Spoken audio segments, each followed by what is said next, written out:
একদিন তোমাদের বাসনা। তোমরা চলো এবার ঘরে ফিরে যাই, ওই দেখো আর বেলা নাই।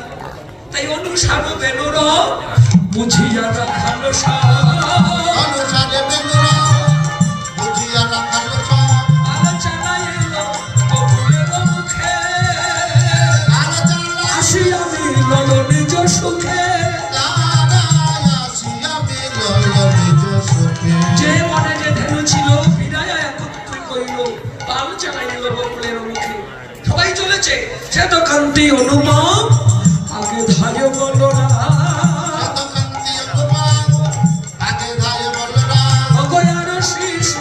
চলে নাই নেবাবে গো।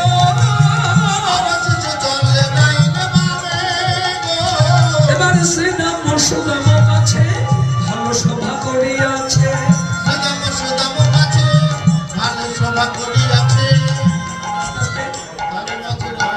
আমার একজন দাদা আমাকে কিছু টাকা দিয়ে আশীর্বাদ করে